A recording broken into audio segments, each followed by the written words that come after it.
What up, YouTube? It's your boy Side here. Welcome to my DVD/Blu Ray Update review for September 2011. Now, a lot of people do get confused. They think that it's an update showing off DVDs and Blu-rays that's coming out for that in particular month. No, it's not that kind of video. It's a video showing off my update to my collection and DVDs and Blu-rays I picked up personally for that month or that week of that month, whichever day I'm showing it. So with that said, we're gonna get it started off. The first movie I'm gonna show. Usually, I say my best movies for last when I'm showing off my movies or whatever I'm showing off. Everybody always say they're best for last, but this movie can't go last. It gotta go first, and maybe even first and last. With that said, if you ever go movie shopping like I do, you've seen this movie for $9.99, free shipping on Blu-ray, and it's a childhood movie that you grew up with and then watched dozens of times, and you pass it up, something is seriously wrong with you, my child, because you cannot pass up this movie. I know you're wondering in your mind right now, what the hell is this guy talking about? Would this guy hurry up and show the movie? What is this guy talking about? Well, you want to know what this guy's talking about? This is what this guy's talking about. The never-ending story on Blu-ray. That is what this fucking guy is talking about. You see that? Do you see that? I didn't even know they had this on Blu-ray. Now, if you haven't watched this movie, I'm not going to say, well, you're stupid for not watching this movie. I'm going to say, pick it up. You know, it's worth it. It's worth the watch. It came out in the 80s, in the mid-80s, you know, early mid-80s. Good movie, nice transfer to Blu-ray, has a little bit of film grain, you know, but at the same time, still look gorgeous. Nice transfer, looks good, you know. Usually you gotta watch out for those $9.99 Blu-ray movies because they could look kind of crappy because they don't take frame by frame and juice it up like, you know, other ones they spend a lot of time on. But you know, this is a nice transfer, one of the best childhood fantasy movies of all time.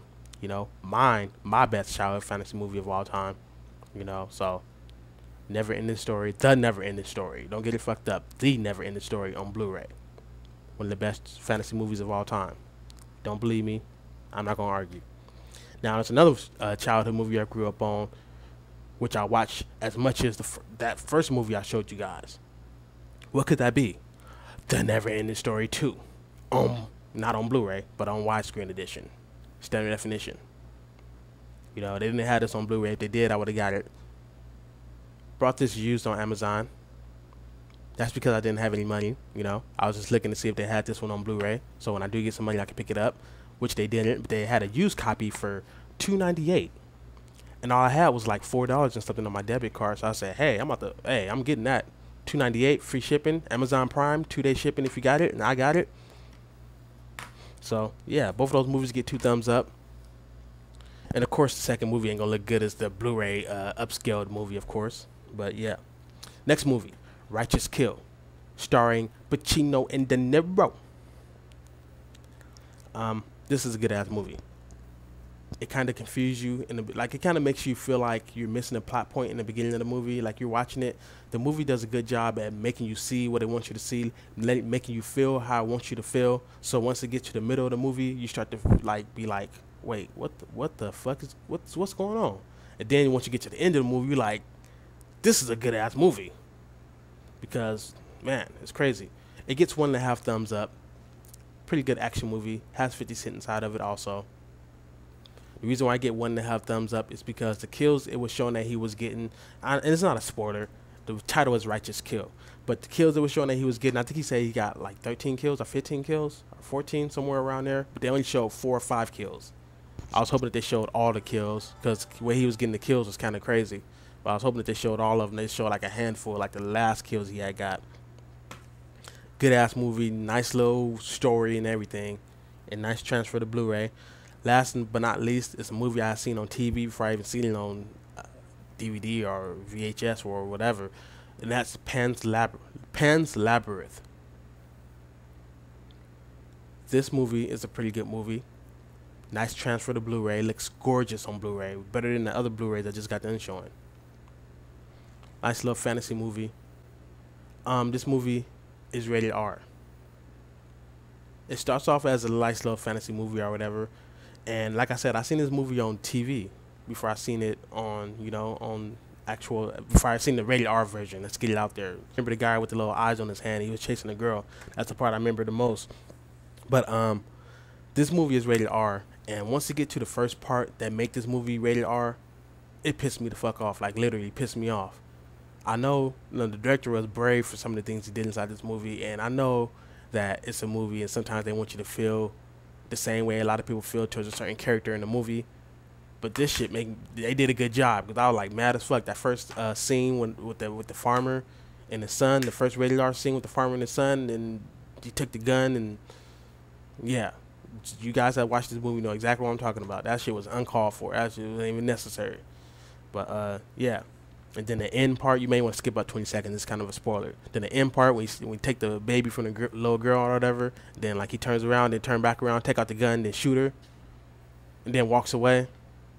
How the fuck you shoot like a little 9-year-old little girl or something like that? How the fuck do you do that? Just bam, and just turn around and walk like you done did some shit, like you accomplished something. I'm like, did he really? Did that shit really just happen? What movie have I ever seen that somebody shot a little ass kid or something? That's crazy. So, but the ending, the very ending, you know, makes up for it. So, you know. So with that said, it's a pretty good movie. It feels like it's trying to be two movies at once. I feel like it's a super fantasy movie, like a nice little fantasy movie, and then all of a sudden it's like a war movie, and then like a love story, like 3 movies in one. So I don't know.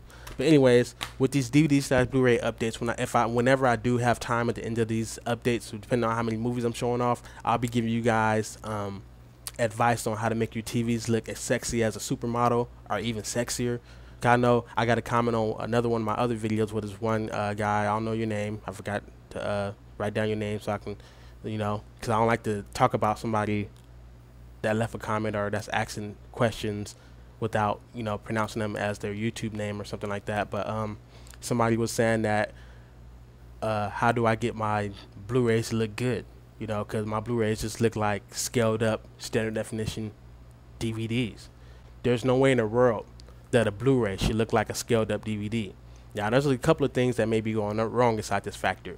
Maybe because you're using an old HD TV, or maybe because your TV is not calibrated. That'd be the main reason why. You got to make sure your color is set correctly, your sharpness is set correctly, your contrast is set correctly, your black tones are set correctly, and all that, and your white balance. You got to make sure white look like white. You got to make sure, you know, the grayscale, everything that's supposed to be super dark is super dark. Everything that's supposed to be gray is gray. Everything that's supposed to be kind of white is kind of white, and everything that's white is supposed to be white.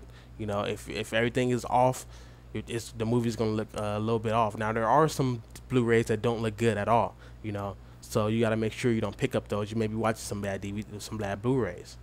You may have an HDTV that's only doing 720p or 1080i. 1080i is still good, but it's not 1080p, you know, and hopefully you're not doing 480p. But, you know, maybe your TV, maybe you got a older TV, or maybe you got to make sure your Blu-ray player and or your PS3 has the latest firmware, you know, to push these pixels that's coming out these movies and stuff like that, and all this resolution and all that. What else could it be? You know, I will give you some advice on which movies to pick up or whatever, because I'm gonna name a couple of movies, and no matter what, if these movies don't look good, that means something's wrong with your TV or something's wrong with your player. Maybe you need to get a new player, maybe you need to get a new TV. Those movies are Transformers, the second one. You can put the first one too, but the second one I recommend. If you put that Transformer movie in, and that first scene when they go to the little ship, I think it was a shipyard, and then that first 1 minute of the movie where the Transformers is trying to fight that big ass little thing or whatever.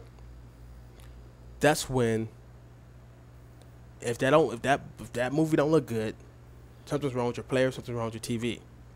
Next movie, Casino Royale. That movie don't look sharp and crisp, and it just looks blurry. Something's wrong, you know. 300. Something's wrong. Avatar. That don't look good on Blu-ray. Something's wrong, you know. So there's certain movies I go off of. I even do that with my games also. If certain games don't look good, there's something wrong with my settings on my TV or settings in my game, you know. Because there's some movies that just don't look bad at all. So with that said, it's been your boy Noob Slybot, and I'll be hitting you guys up with some more advice, actually getting on the TV and showing you guys what I know at least of how to do stuff. And yeah, with that said, I'm out of here. Peace.